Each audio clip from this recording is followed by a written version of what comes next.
नमस्ते बच्चों। आज हम आपकी पाठ्य पुस्तक से एक छत्तीसगढ़ी कविता पढ़ने वाले हैं जिसका नाम है शम के आरती और इसके कवि है भगवती लाल सेन। बच्चों, इस कविता में कवि यह बताना चाहते हैं कि छत्तीसगढ़ में रहने वाले मजदूर और किसान बहुत ही मेहनती है। वो मेहनत करके संसार को सुख देना चाहते हैं और कवि यह बताते हैं कि जो मेहनत करता है वो किसी से भी नहीं डरता है। आइए कविता देखते हैं। काबर डर्राबोन कोनोला जब असल पसीना गारत हन, हम नवा सूरज पर घाय बर शम के आरती उतारत हन। चाहे कोनो हासे थूके रद्दा के काटा चतरावत हन, हम नवा सूरज पर घाय बर शम के आरती उतारत हन।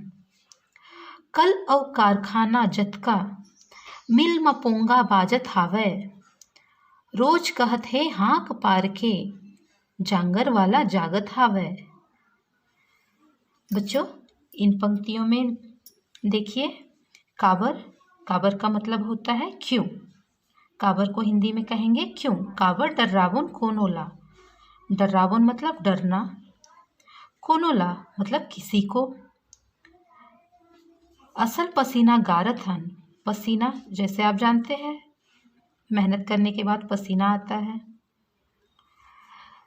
इन पंक्तियों में कवि कह रहे हैं काबर डर्राबोन कोनोला, जब असल पसीना गारत हन मतलब जब हम मेहनत कर रहे हैं, मेहनत करके पसीना निकल रहा है हमारा, तो हम किसी को क्यों डरेंगे।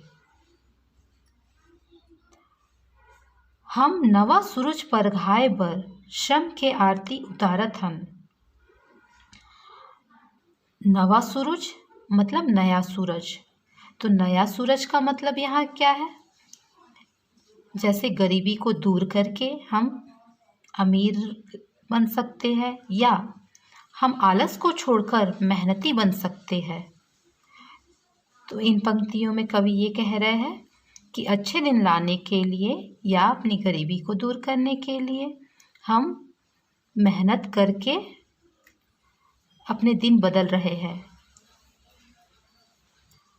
चाहे कोनो हासे थूके रत्ता के काटा चतरावत हन। रत्ता का मतलब होता है रास्ता, चतरावत हन मतलब साफ कर रहे हैं। चतरावत का मतलब होता है साफ करना, ठीक है। हम नवा सूरज पर घाय बर शम के आरती उतारत हन। कल अउ कारखाना जतका मिल म पोंगा बाजत हावय, रोज कहत हे हाँक पार के जांगर वाला जागत हावय। कल अउ कारखाना मतलब जो कारखाने हैं, फैक्ट्री है, उसे कहा गया है। मिल जैसे राइस मिल होती है, उसमें पोंगा होता है, पोंगा जिसमें से आवाज़ निकलती है और मजदूर सब काम पर पहुंच जाते हैं, ठीक है। तो इन पंक्तियों में कवि ये कह रहे हैं कि चाहे कोई हमारी हंसी उड़ाए, हम रास्ते की रुकावटों को, बाधाओं को दूर करने में लगे हुए हैं। कल कारखानों से आने वाली भोंपू की आवाज़ हमें जगाने और परिश्रम करने का संदेश दे रही है।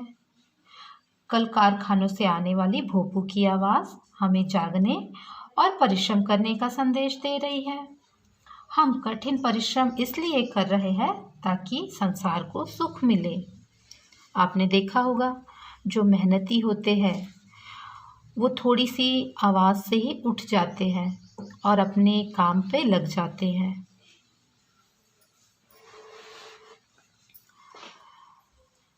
दुनिया के सुख बर दुख सही के पथरा ले तेल निकारत हन।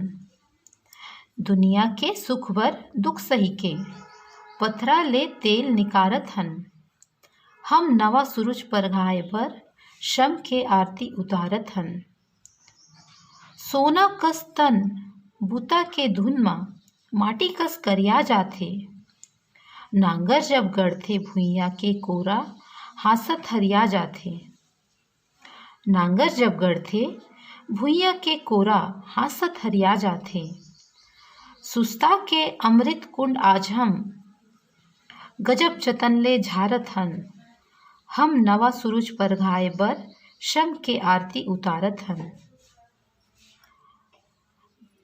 बच्चों यहाँ देखिए, दुनिया के सुख बर दुख सही के मतलब सहना। दुनिया के सुख के लिए हम दुख सहते हैं। पथरा ले तेल निकारत हन। पथरा मतलब पत्थर, पत्थर से तेल निकालना मतलब मेहनत करके असंभव को संभव बनाना। तो जो किसान और मजदूर है वो खुद स्वयं दुख सह के दुनिया को सुख देने की कोशिश करते हैं और मेहनत करके असंभव को भी संभव बनाने का प्रयास करते हैं। हम नवा सूरज परघाए पर शम की आरती उतारत हन। सोना कस तन बूता के धुन माटी कस करिया जाथे।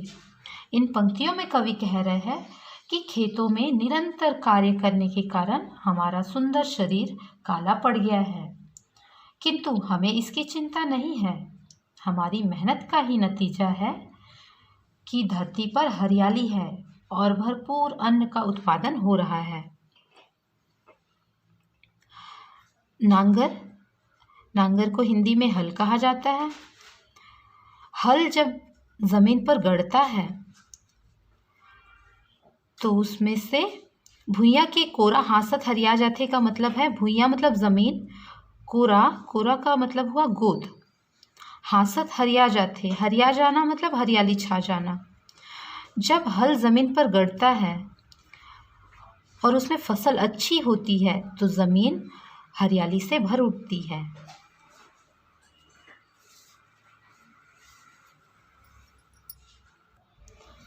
सुस्ता के अमृत कुंड आज हम गजब जतन ले झारत हन। हम नवा सूरज परघाए बर शम के आरती उतारत हन। मतलब हमारी मेहनत का ही आज फल है जो हम सुखी है। और गजब जतन ले झारत हन मतलब आज हम नई तकनीकों के साथ अपना जीवन व्यतीत कर रहे हैं। मेहनत करने के बाद जब थोड़ी देर आराम करने बैठते हैं तब उसमें लगता है कि हमने काफ़ी अच्छा काम किया है और अपने समय को बदलने का प्रयास किया है। हमारी मेहनत का ही फल है कि आज हम खुशहाली का आनंद ले रहे हैं। नहीं थकीस कभू चंदा सूरज, दिन रात रथे आघू पाछू। रहिथे करनी के नाव अमर, नहीं रहे भरम के बहिरासु। जम्मो मनखे बर एक नित, सुनता मसाल हम बारत हन। हम नवा सूरज परघाए बर शम के आरती उतारत हन। नहीं थकीस कभू चंदा सूरज, दिन रात रथे आघू पाछू। इन पंक्तियों में कवि ये कह रहे हैं कि कभी भी चंदा सूरज मतलब जो चांद है और सूरज है वो कभी नहीं थकते हैं। थकिस मतलब थकना, नहीं मतलब नहीं। तो चंदा, चांद और सूरज कभी नहीं थकते हैं।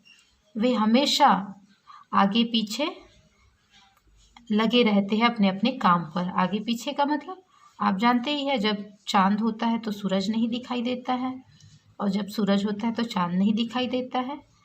तो वो आगे पीछे अपना काम करते रहते हैं।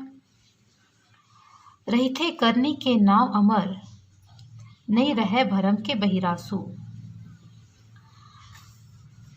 सूर्य और चंद्रमा बिना थके निरंतर अपने रास्ते पर चलते रहते हैं और उजियाला फैलाते हैं।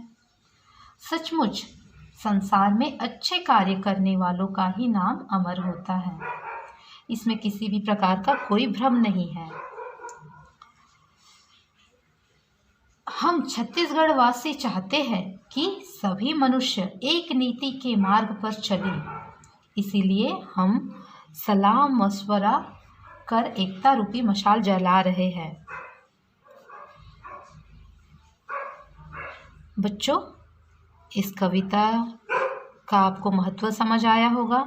इस कविता के माध्यम से कवि ने मेहनत को बहुत महत्व दिया है और कहा है कि मेहनत करने वाले किसी से डरते नहीं हैं और मेहनत का फल हमेशा अच्छा ही होता है। ठीक है बच्चों, आप लोग इस कविता को घर में अच्छे से बार बार पढ़ेंगे और इसके जो शब्दार्थ है उसको देखेंगे, उसे याद करेंगे, कठिन शब्दों के अर्थ याद करेंगे। धन्यवाद।